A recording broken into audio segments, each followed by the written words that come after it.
All right. So good morning, everyone, and welcome to the Packet Hacking Village at DEF CON 24. In 1 minute, in about and so it is. So it's now 11:10, and it is my great pleasure to introduce our very, very first speaker of the day and of the conference. He will be talking on how to present information security metrics to boards. And it is now my great pleasure, and also, just for your interest, he was the very first speaker to he's not only the first speaker to speak at the Packet Hacking Village, he was also the very first submission for the speaker workshops. And it is finally my pleasure, give it up, Walt Williams. Good morning, DEF CON. Couple of words about me. I don't have the obligatory slide that says, I live, I breathe, I've done security stuff. So let me tell you, I live, I breathe, I do security stuff. But I also want to tell you one quick thing about today. 30 years ago today, I should have been killed, so that I'm on stage today talking to a bunch of fellow security geeks is nothing short of awesome. Hurrah! Alrighty. So what the hell are metrics, and why do we care? Most people think that metrics are measurements and they don't understand the difference. A metric is more than just something that I should measure. A metric really is a result of analysis. It is a way of saying, I am not at whatever my goal is, and what is the difference between where I'm at now and what is my goal. In order to do metrics, you have to do some measurements, but you got to do measurements on more than one thing, most of the time. You need to understand what your scale is. You need to understand the relevance to time. You need to understand the relevance to scale. You need to have a unit of measure. Ideally, you have an analytical model and some sort of criteria that says, no, I'm not at my goal yet, or hell yeah, I made it. The other thing you got to do with your metrics is you have to understand how mature they are, how well they'll stand up to external scrutiny, especially when you're going in front of a board of directors, because they are going to put you under a lot of scrutiny. So what do I mean by goal? Okay, what are your business goals? One of my business goals is to bring in new logos. How does security help with that? How about sell more product? Slightly different than bringing in new logo, could be a different business model. How does security fit into that? What are your business goals? Do you understand how security fits into them? If you don't understand how security fits into your business goals, the time to start figuring that out is now. This is not a matter of how many packets you capture. This is not a matter of how many hack attacks that you block. This is a matter of how you enable your business to grow, how you enable your business to thrive.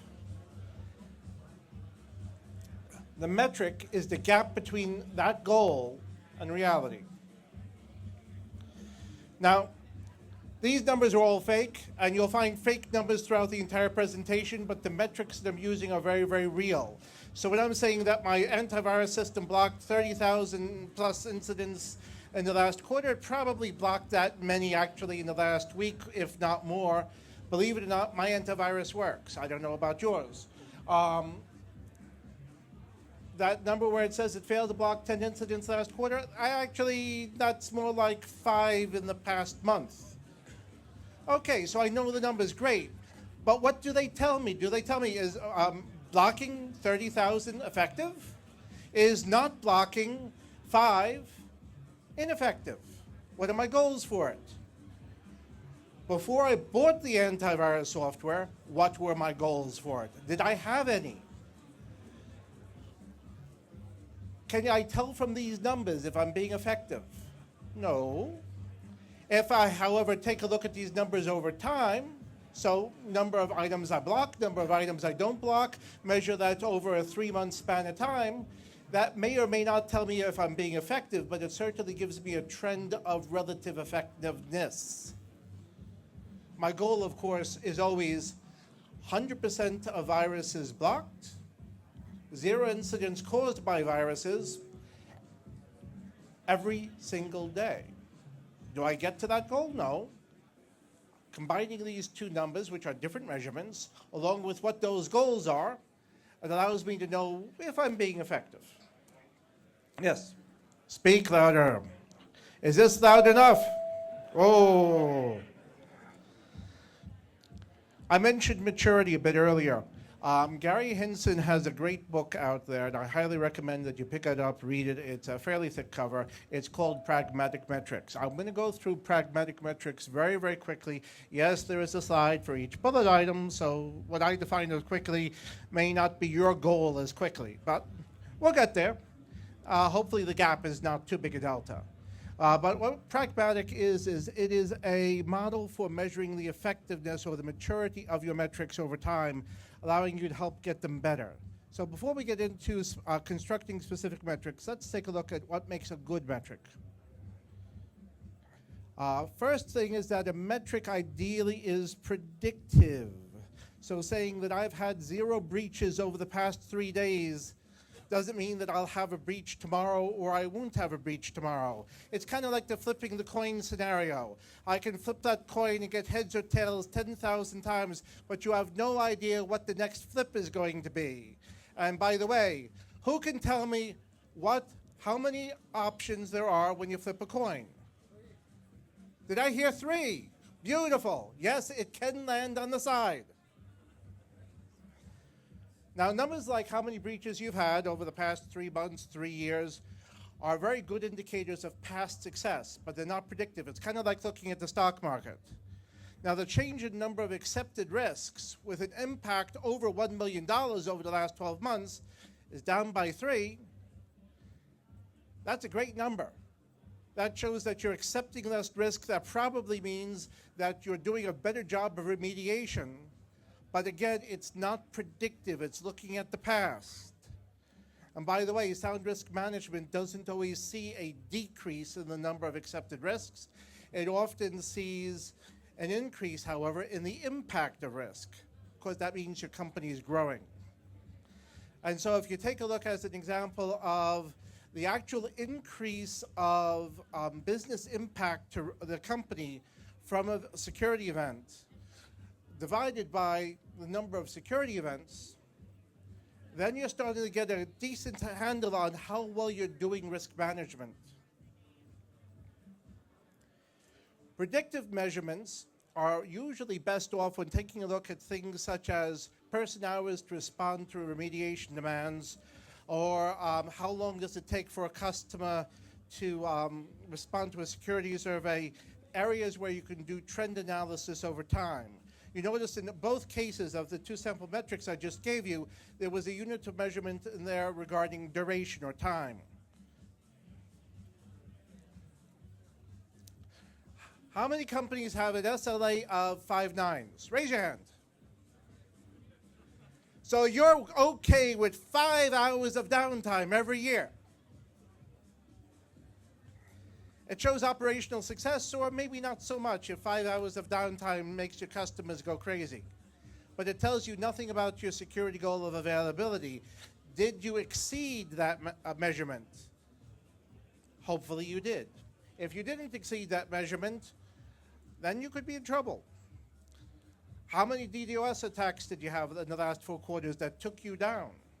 That's, again, a great measurement, but at least that one informs on the information security goal of availability. Remember, while that's a measurement, it's looking backwards. However, if you take a look at that over time, and that measurement continues to be pretty flat, that's giving you a good trend of your controls are working. Actionable. A goal should tell you something to change. So if my denial of service attack metric that I just mentioned a moment or 2 ago all of a sudden spikes up to I had 1 successful incident that took me down, well, I need to act on something. I need to change my DDoS defenses. All good metrics should give you something that you can do about them when the difference between the metric and the goal changes in a negative way. So 95% of vulnerabilities detected on servers found on non-OS components over the last 6 months, that's a very, very actionable goal. Go out there and patch your non-Microsoft stuff. Patch the Java, patch the Adobe. It's very actionable. Genuine. I love companies that go up there and say, I have had 0 breaches in the past 12 months. And you know this how? How many of you like science? Raise your hands. Shout to the heavens. There's this little thing in science, you cannot prove a negative. Saying that you've had 0 breaches is effectively trying to prove a negative.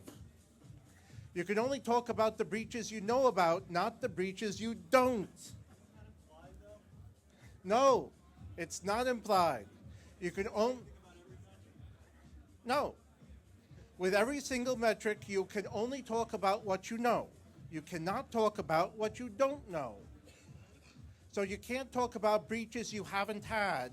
You can talk about breaches you have had. Metrics should be genuine.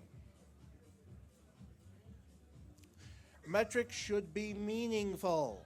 So is 54 emails identified as spam a good thing or a bad thing? It could be that you're getting no spam. It could be that your controls are so horrible that you get 54 emails as spam. I don't know, is that a good thing or a bad thing? Personally, I think if I'm only getting 54 as spam, that's a pretty good thing. Other people would say if you're getting 54 in a day, that means your spam controls are horrible. What's your goal? You don't want a metric to just, however, show that a product is doing something. Okay, great, it's blocked everything except 54. Well, how many did it block? Probably a better metric here is how many tickets have people opened up with my IT staff over emails that were identified by them as spam. It can be meaningful, can be tracked over time, can be predictive. If the trend is heading downwards, it means that the changes you made to your controls, remember, you did something about it, have been successful. Accurate. These are 2 eye charts. Anyone remember Nessus reports? These are 2 samples right out of Nessus reports. They are impossible to read, and that's somewhat deliberate. I don't want you knowing what my vulnerabilities were, but what you can tell here is very, very simple. This one doesn't line up with this one. They were taken within a week of each other. Did my vulnerability stance change over that drastically over a week? Probably not. Your metrics need to be accurate. You need to verify them. When you get discrepancies like this, you need to go in and independently verify that you're getting accuracy out of your tools. Don't just trust your tools, because your tools give you information, does not make it reality. If ideally you have multiple tools that give you the same information from different perspectives so that you have different ways of correlating that data. I realize we all have budgets. Does anyone care how many vulnerabilities I had in 2012? Raise your hands if you care. I only care if those vulnerabilities are still with me. Those servers probably don't even exist anymore, and if I still have those vulnerabilities today, I am in big doo-doo. However, the number of vulnerabilities I have on a brand new production system as it's staged up, that's something that I care about. And yes, it's August now, and I wrote this presentation in March, which is why I was first. But the big question is, okay, great. Do I still have them? If I still have them here in August, I'm in really big trouble. So the data should always be about current state, not about past state. Now, when I'm taking a look at the measurements that I use for information security, I'll come up with my numbers. If I hand it off to my security engineer, and she can't come up with the same numbers while I'm here in DEF CON, and she's putting together the reports, my metrics program is a failure. The metrics that are being produced by your metrics program should be independent of who's ever putting them together. There should be no, oh, that's a high-risk issue. Well, what does high mean? To whom? Under what conditions? The metrics got to be objective. It's also got to be cost-effective. If you spend 12 hours a day calculating out your metrics report, you are probably spending way too much time on this. Your metrics report should be very, very quick to generate out of the existing tools and numbers that you have. Okay, so that tells you what a pragmatic metric is. If your metrics don't conform to every one of those goals, then there are places where your metrics can be improved. So as you're taking a look at the metrics that you have in your organization, compare it to each one of those items, look for places where you can get an improvement in the metrics you have, and then work on improving them. That allows you to mature your metrics over time, which is part of your goal, is to have mature, solid metrics when you go in front of the board to present to them. Now, what does the board care about when you're looking at your program? Does the board care about security? Does the board care about compliance? This is a trick question. Who thinks the board cares about security? Raise your hand. A few people. Who thinks the board cares about compliance? Raise your hands. More people. The people who raised their hands about compliance were absolutely right. The people who raised their hands about security are sometimes right. Depends upon your board. Get to know your board, get to know what they care about. Compliance metrics are a good way of looking at security through a very, very particular lens that involves some dangerous assumptions. So take a look at compliance in terms of, okay, if the policies and procedures and standards are doing their job, and if the organization is compliant with them, then you can measure to what degree you're compliant with those policies, procedures, and standards. Some dangerous assumptions there. I love the word if. It's so small, so very meaningful. Your board will certainly care about measuring your policies, measuring your procedures, measuring your standards. They may also care about external standards such as PCI DSS, such as SOC 2, such as Sarbanes-Oxley, such as et cetera, et cetera, et cetera. So it's always a good idea to line up your standards with those external standards. Okay, great. So now we're to the point where we're ready to start deriving metrics. And I highly recommend that you take a good look at ISO 27004, which has been the basis of everything that I've been saying here. It is an international security standard. Yes, are you compliant with that standard? On how you put together a metric. And by the way, it does not mandate particular metrics. It mandates the approach that I'm recommending regarding putting metrics together. It involves you thinking about what's important to your organization. Now, the metrics that we're using at Lattice are goal-oriented. They inform the success regarding our program. They identify the relationship between different measurements that we take regarding tools that we have in our environment. And the metric is the goal. And what I'm reporting on when I report to the board or other layers of management within my organization is the difference between where reality is and where my goal is. Now, before I get into specific metrics, the metrics produced results. Inside of 6 months, the number of vulnerabilities that we had in our organization plunged by 98% of what they were. Does that mean that I no longer have vulnerabilities? No, but that was a good positive change. Unauthorized changes plunged by 100% from what they were. Now it's very, very rare that I have an unauthorized change. My confidence by the board of directors and senior management in our DR strategy rose significantly. I don't have an exact number here. Hard to measure confidence, but I get a lot of pats on the back because we're doing a recovery every single month. And finally, 100% of the metrics that I started with have been adjusted over the last 6 months as we work on maturing them. All right. I'm certain none of you care about most of this stuff because this is all Lattice specific stuff. But I want to point out a resource to you. If you don't know about the Thomas scoring system, I highly recommend you start reading the Exploring Possible Space blog and you become familiar with the Thomas scoring system. It's an effort to produce information security metrics that aggregate across multiple controls in a realistic way that's not multiplying apples times oranges to get grapefruits, but is a realistic way of looking at the different measurements in a way that understands how they inform each other. Highly recommend it. Now, if you came here looking for, okay, what do good dashboards look like? That's somebody else's talk. And by the way, when I present metrics to my board of directors, I give them the wrong numbers. But I'm working at a data science firm. We like numbers. So again, know what your board wants. Now for the sample metrics right after this sponsored drink. All righty. Now I can talk again. Risk management. This is a metric that I do report to the board.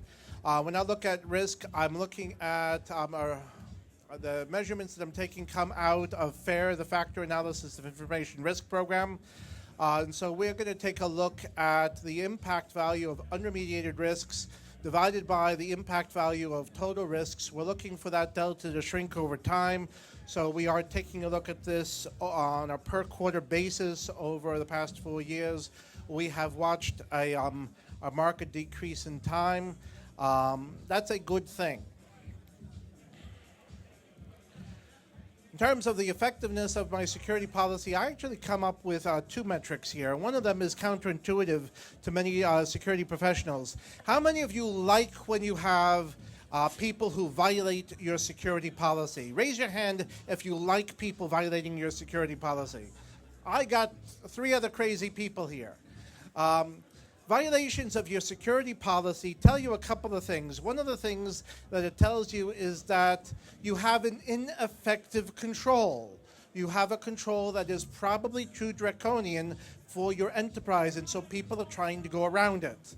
So I measure the effectiveness of my security policy based upon how many people are trying to go around it. If the amount of people who are trying to go around my security policy are small to none, then I have an effective security policy.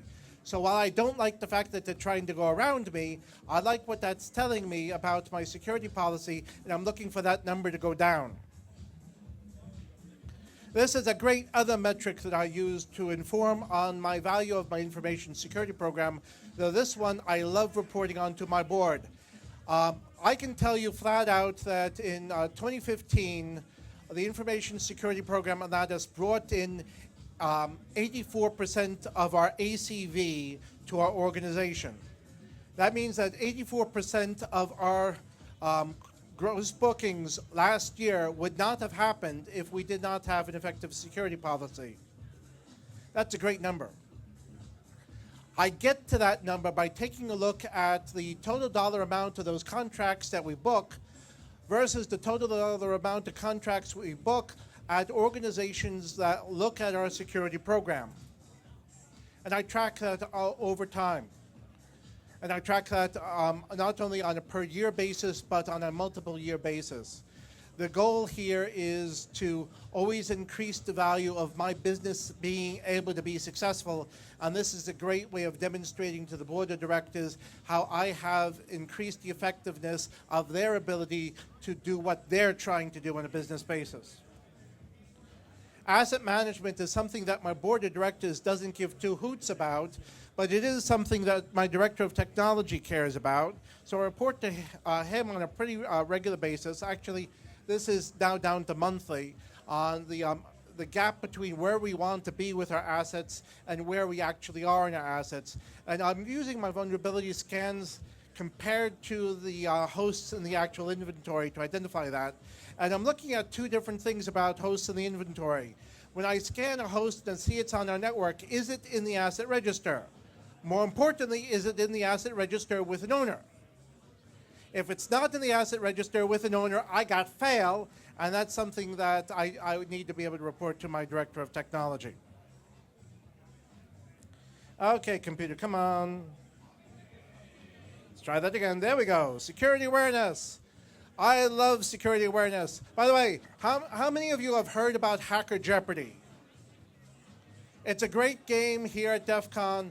Not exactly work safe, but I did a very work safe version of Hacker Jeopardy as my way of doing my security awareness campaign this past year, where I got 10 people on a conference call or in a room, and we played a game of Jeopardy instead of just reading to them, thou shalt not do this, thou shalt not do that.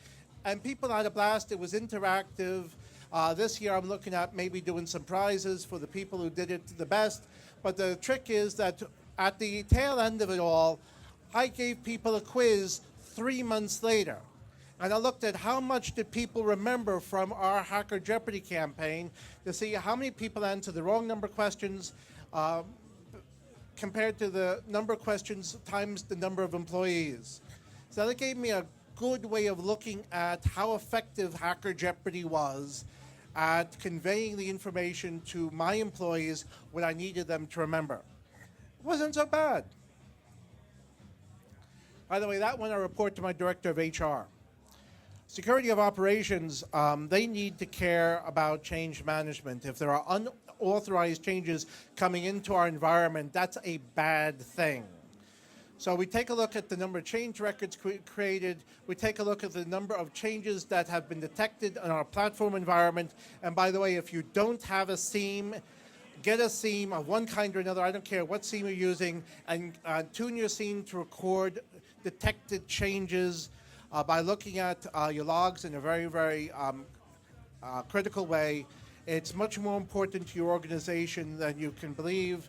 You've got to know how many unauthorized changes you have, because that tells you how well managed your environment is.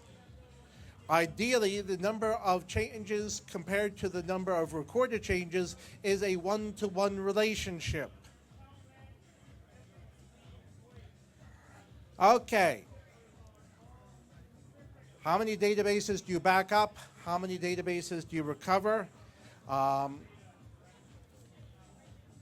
The relationship of databases to database backup jobs. This is an old metric. I should have changed this one. We also multiply this by the number of recoveries we do. We decided that we needed to incorporate that. So the goal here is no longer 1. The goal here is to have an n+1, because the number of databases, the number of backup jobs should still be 1, and multiplying that by the number of recoveries we do successfully, we should have a number greater than 1. Our monitoring system, and I'm not just talking information security monitoring, I'm also talking about IT monitoring. Is it up? Is it responding? Is the processor in good shape? I want this to be at 100% for both security monitoring and operations monitoring. So here's a system where I take a look at the number of systems times the number of protocols, divided by the total number of systems and the total number of protocols. And that gets me a great relationship again. And my goal here is that I have a one-to-one relationship between the systems, the protocols, and everything that I should be measuring. Every now and then, I get somebody who's trying to do something that they shouldn't do. And so sometimes they'll go to IT and they'll ask me, do me a favor, I need to be in this group. Put me into this group. What I'm looking at here isn't just who's in groups, but I'm comparing that to authorizations to put them into those groups. Do I have a letter from a manager someplace that authorized that person being put into that group? Does that person ever get removed out of that group, especially when they're supposed to be? So I'm going to take a look at this over time. The goal here is I should never have a single employee in a group where I don't have some sort of form of authorization from their manager. So my goal here is 0. I hate this metric. Why? I hate CVSS. Why? It's wrong. It is so wrong, but it's all I've got. in terms of somebody else looking at the vulnerability and saying, how dangerous is it in a objective way? And by the way, I'm doing those quote things. CVSS isn't truly objective. It doesn't truly work. It works better if you're using CVSS 3, and it works better if you do the full put it in context stuff by doing extended CVSS, but it is a way of tracking things over time. So when I take a look at this thing, this is one of those things where I do it by gritting my teeth. By taking a look at the change in this over time, I can look at least a trend of, is that number getting better, even if I don't believe that number has anything to do with risk. You'll notice one thing about my CVSS metric. I weight it. So issues rated 7 through 10 are modified by one factor. Issues 4 to 6 modified by another factor. Issues related 1 to whatever are unmodified. I want to make certain that the scaling highlights out the potential risk of a higher CVSS number on a very, very proportionate and repeatable way. So I've taken a bad number and I've modified it to make it exponential, and I don't like it, but it does allow me to do good trend analysis. This is a better, I need a drink. This is a better way to measure vulnerabilities, in my opinion. And by the way, this one really should be number of exploitable critical vulnerabilities to show the effectiveness of my vulnerability management program. This is a raw measurement. Should be 0. This is an example of how sometimes taking a single raw measurement can be a good thing. But I'm looking at it over time. Pen tests. Anyone not do pen tests in this day and age? Good. How many of you are tracking the remediation of the findings in your pen tests? Maybe about 5% of the audience. This is an area that you should be tracking, because when you've had a pen test and you've had a finding, you know that this is a path into your environment to do some pretty nasty stuff. So the goal here should be 0 paths to compromise any aspect of integrity, confidentiality, availability, et cetera, through unremediated pen test results over a span of time. And that span of time should be based upon the risk tolerance of your organization. Some organizations have a very high risk tolerance where they'll give themselves an entire year to fix these things. Some organizations, you have to fix it within a month. Know the risk tolerance of your organization. But if you have something here that is found in a pen test that is a path to a compromise, this should be something that you're tracking over time. Realized security incidents. There's a difference between a security investigation and a security incident. We call a security incident a realized security incident because every investigation we're tracking as a security incident, simply because it's people doing something over time. So it's a very, very simple way for us to look at how much time we are spending doing triage and investigation. So I'll track this, and I'll take a look at the number of false positives. I'll take a look at the actual incidents where I had to do something to remediate somebody in my environment or something in my environment trying to do us harm. And the goal here is for me that both numbers should be 0. And I do a non-mathematical thing here, and I do 0 over 0 and say that's valid. Matter of fact, that's my goal. I don't care if it's rational. The metric doesn't have to be a number. It can be the proportion, can be the relationship. Business continuity. How many tests do you do that succeed? How many versus how many tests you do? A very simple trend analysis over time. Ideally, you're doing this more than once a year. If you're only testing your business continuity once per year, a lot changes over a year. That doesn't give you a lot of assurance in the 11th month that what you tested 11 months ago is still going to work. I love my auditors. The only people who are more my friends than my auditors are my legal team. My auditors help me understand how good a job I'm doing. If I have 0 audit findings through a third-party audit, that is my goal. This past year with my SOC 2 audit against the cloud security matrix, I had 11 findings, none of them major. Against my ISO 27001 audit, I had 4 findings, none of them major. As of this date, I'm looking at my, my annual reassessment against ISO. Only one of those findings is outstanding.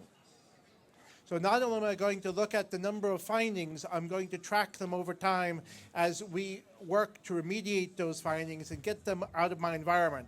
By the way, yes, I'm doing both a SOC 2 and an ISO. Can anyone tell me what the key difference is between a SOC and an ISO? And if you can tell me, there will be a mouse for you. Yes?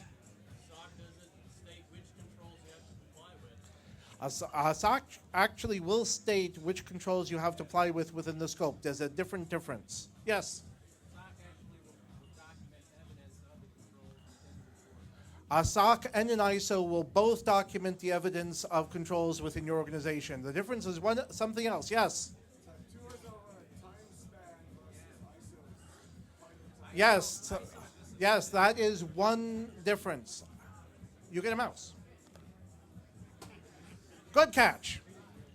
There's another critical difference between a SOC and an ISO. An ISO will challenge you to improve your controls over time. SOC won't. SOC, you can have the same findings year after year after year. And because it's not a certification, but it's an attestation, they don't care.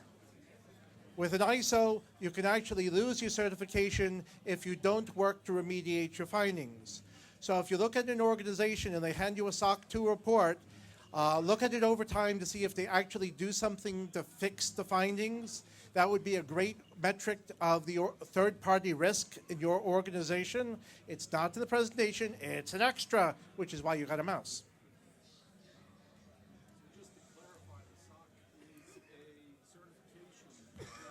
No, SOC leads to an attestation of compliance, not a certification. Attestation. And there's no penalty for not remediating the findings. With an ISO, it's a certification. You can get certified without being 100% compliance with everything. You just have to be 100% compliant with the core elements of ISO. However, the following year, they're going to look, have you improved on your program? If you have not improved on your program, if you've done nothing to remediate the findings, you can lose your certification with ISO. Yes? Okay, question, because I've run into this on ISO cert 27001, you never see the evidence, what was tested, you never see the background of what was going on. That is true. With an ISO audit, the results of the ISO audit are not normally shared with third parties. They're normally private and privileged. What you can do is you can put yourself under an NDA with the organization that's gone an ISO audit, and they can, if they choose, share with you those findings. What many organizations do that go through an ISO finding is they'll ask their auditors to produce 2 reports, one for internal consumption, one for external consumption. That's well within reason. A good ISO auditor will do that. By the way, that's it in terms of the stuff I came. I'm ending a few minutes early. If there are any other questions. Yes. Can you get a copy of this? That's a great question. Will this be posted up on the Wall of Sheep webpage someplace? Anyone know? This is not for sale. This is for free. If it's not going to be on the Wall of Sheep page, give me your business card. I will email this to you. Hopefully this will be up on the Wall of Sheep webpage in a day or two if it's not already there. Any other questions? Yes? Could you either speak up or come to the mic? I did not hear that over the funky rhythm. It's the eyesight party last night. You're tracking quite a range of different data types to capture all these metrics. How do you store all that? How do you? Currently, we are. His question is, where are we storing all the different data types that we are tracking? This is bad news for me. Currently, I'm tracking these in a fairly large Excel spreadsheet. I'm a startup, sorry. If you have a GRC tool, I'm certain that is a great place for you to track these sort of things. There are a couple of free GRC tools that are out there that I'm taking a look at. Having trouble, of course, free stuff means it's tough to implement, so we're not yet there yet with our implementation. So I can't tell you whether or not Iramba or Risk IT are good ways of solving that problem in terms of free GRC tools, but we are certainly looking into that. Because I hate doing this in spreadsheets just as much as everybody else. Any other questions? Yes. What about when you have an auditor that may not be as savvy as you? Okay. If my auditor is not as savvy as I am, I take time to educate my auditor because I want them to have just as good a knowledge and understanding of what I'm doing as I do, and I hide nothing from my auditor because my auditor is my best friend for getting things fixed.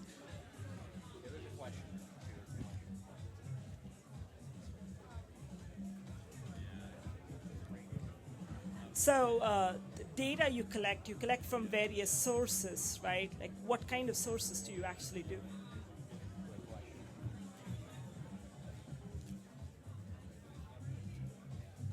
The data that I'm collecting comes from sources that are based upon the tools that I have in my organization. So as an example, I'm using Tenable Security Center, which collects a lot of different measurements across my enterprise. I'm using McAfee EPO that collects a lot of data across my enterprise. Every single tool that I have will give me measurements on the effectiveness of that tool. So what I do is on a periodic and regular basis, I go and I pick out those measurements from that tool and I aggregate them together. And I've got a 90-page presentation that I give to operations on a weekly basis, pulled out of all of those tools. Yes, they hate me. Any other questions? Yeah. Probably loud enough. So for your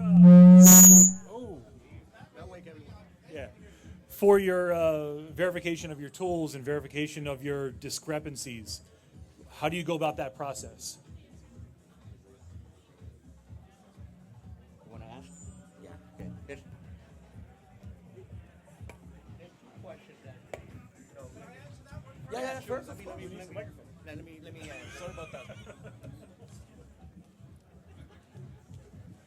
Thank you. Otherwise, I'd forget what the question was. I actually normally have multiple tools that have the same job within my environment. So I have two different anti-malware. I have two different vulnerability testing tools. I have two different almost everything. A lot of those supplements will be free shareware kind of stuff. The open source community is wonderful. Sometimes I'll dump a paid for tool based upon what I'm getting out of the open source tools. But by having multiple tools on the same problem, I not only have an independent record of that particular measurement, but I have a way of validating the measurements I'm getting. What risk assessment methodology would you recommend?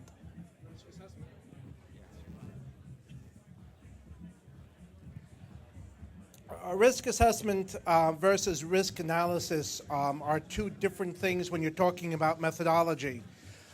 So from a risk assessment point of view, I like either Octave or ISO 27005.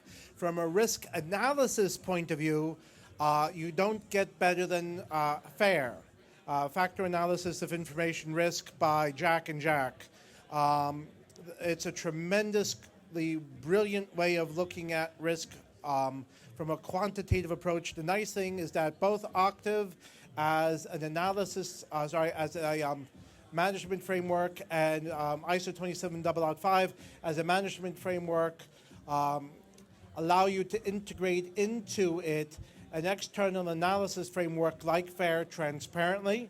So if you're interested in that, I highly recommend that you take a look at the Open Group, which has very good write-ups of how to integrate FAIR into those larger risk management frameworks.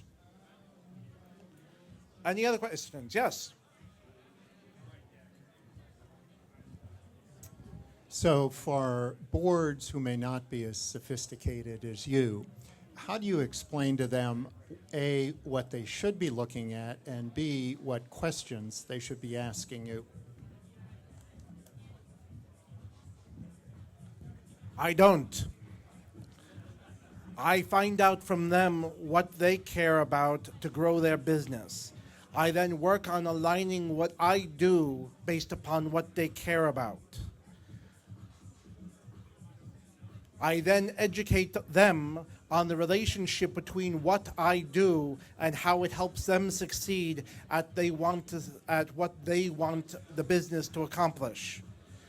So the only thing that I'm educating them is on how my activity is helping them achieve what they want to achieve on the business level. So I don't ask them to change the questions they're asking.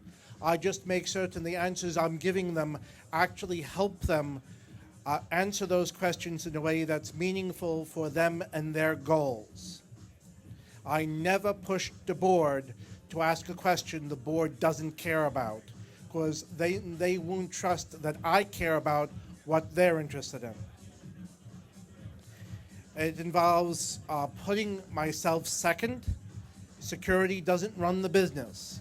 Security just allows the business to operate in a trusted framework. And if security is not about the business and making the business operate in a trusted framework, then security is doing the wrong job in that company.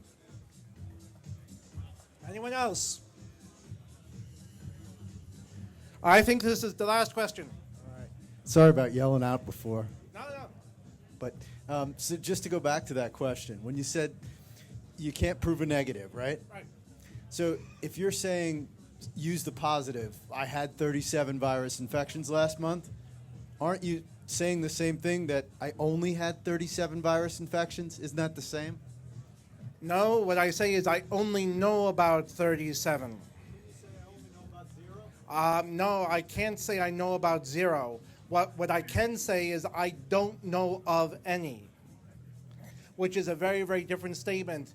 I'm admitting to ignorance rather than saying I know of nothing. This is one of those areas where syntax is very, very important. And having the syntax where I'm forward with what I don't know. So I know of no data breaches is a very, very realistic statement. Saying that I have the, I forget the other way of approaching it, but by being open in my ignorance, I'm not setting false expectation. I guess my point is you're assuming that the board assumes you're omniscient? The board doesn't assume I'm omniscient. The board assumes that I'm as failed a human as they are, and they don't expect me to be omniscient. What they expect me to be is as open about the limitations of my knowledge and insight as possible. So if I go to the board and say over the past quarter, I know of no data breaches, they'll understand that there may have been one that gets detected 2 months from now, but I didn't lie to them when I said I know of none. I got you. It's just the fudge factor of that drives me nuts. Yeah, it's not really a FUD factor. It isn't based upon fear, and I'm not interested. Yes, there is uncertainty there, and that never goes away in our discipline. We can never be 100% certain about anything, other than we can never be 100% certain about anything. This, however, does not mean that we have to have doubt. By saying I have detected no breaches means I'm actively trying and looking for them. It just means that I'm unaware of any breaches. Yeah, it could be that I suck at my job, or it could be that, and frankly, if I ever have a breach where I find it and they were in my environment for 9 months prior to when I found it, yes, I suck at my job. And that is a very real metric. So looking at time to discovery for a data breach is a very good way of looking at how badly do I suck at my job. And it's a measurement that every CISO, director of security, or somebody in that kind of position should be looking at. And we all should be very, very self-critical about this and honest that you can only talk about what you found. You can't ever talk about what you haven't. All right. I think that's all I have time for. Thank you so much. Enjoy DEF CON.